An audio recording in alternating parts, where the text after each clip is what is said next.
পরকীয়া, এটা এই পরিমাণ সমাজে বেড়ে গেছে। অসভ্যতা, যে স্বামী থাকতো নারী অন্য পুরুষের প্রতি আসক্ত, স্ত্রী থাকতো ওই জানোয়ার অন্য নারীতে আসক্ত, এটা খুব বেশি পরিমাণ বেড়ে যাচ্ছে, যার কারণে আপনজনকে হত্যা করতে পর্যন্ত লজ্জিত হচ্ছে না। এর চাইতে বড় আশ্চর্য, আশ্চর্য বাংলাদেশে এর চাইতে বড়, এর চাইতে দুর্দর্শ হত্যার ঘটনাও 2 দিনে কি হয়ে যায় খবর বোঝা যায়। কিন্তু এখানে কেন বোঝা যাচ্ছে না? বোঝা যাচ্ছে এটা স্পষ্ট আপনজনের এটা ধামাচাপা দেওয়ার জন্য সব রকমের প্রসেসিং করা হচ্ছে,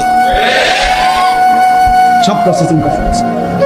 অসহায় ইমাম মুয়াজ্জিনকে বেইজ্জতি কেউ করতে পারে নাই, কোন আলেমে দ্বীন ইনশাআল্লাহ বেইজ্জতি হবেও না ইনশাআল্লাহ। মনে রেখে, মনে রেখে গতকালকে রাত্রেও আমাদের কুমিল্লায় গত 3 মাস আগে একজন আলেমে দ্বীনকে একজন প্রিন্সিপাল বেইজ্জতি করছিল, অপমান করে সামান্য অজুহাতে মসজিদ থেকে বিদায় করে দিছিল। ওই কলেজের ছেলেরা গতকালকে রাত্রে ওই মসজিদের ভিতরে ঢুকাইয়া 9 ঘন্টা আটকাইয়া তার হাতে ছাত্রদের উপস্থিতিতে তারে পদত্যাগ পত্র দিয়া খাট ধরে কলেজ থেকে বের করে দিছে। আল্লাহ তাআলা বেইজ্জতি করে দেখায় দিছে। ছাত্ররা বলছে, স্যার সই দেন, আপনারে 50 টাকা দিব। মানে 50 টাকা, 100 টাকার লোভ সামলাইতে পারেন নাই, নেন পদত্যাগ পত্র, সই দেন। এই জন্য দোস্ত, নারীর আসক্তি, জিনা, বেবিচার, পরকীয়া, অসভ্যতা, যুবক ভাই তোমরা বাঁচতে হবে। নওজোয়ান, আল্লাহ যদি হায়াত দেয় তোমরে, আগামী সময়টা তোমরা তো পৃথিবীতে থাকতে হবে। এই সমাজ, এই দেশ তো আলাদা করতে পারতা না, তুমি তো এই জমিন ছেড়ে দিতে পারতা না বন্ধু।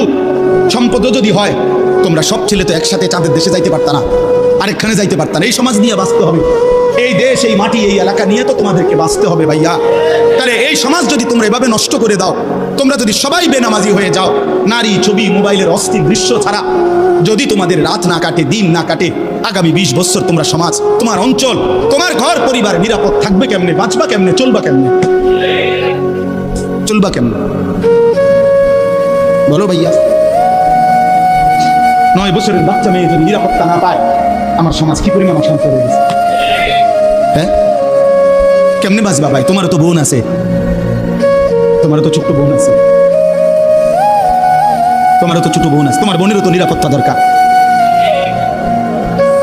তুমি তো এই সমাজ থেকেই, এই পৃথিবী থেকেই কোনো না কোনো নারীকে বিয়ে করবা, তারও তো চরিত্রের পবিত্রতা দরকার, দরকার না? তো কেমনে মিলবে ভাইয়া? কেমনে মিলবে? সবাই যদি এমন চরিত্রহীন হয়ে যাও, নারী ছাড়া, ছবি ছাড়া, মোবাইল ছাড়া, উলঙ্গ দৃশ্য দেখা ছাড়া তোমাদের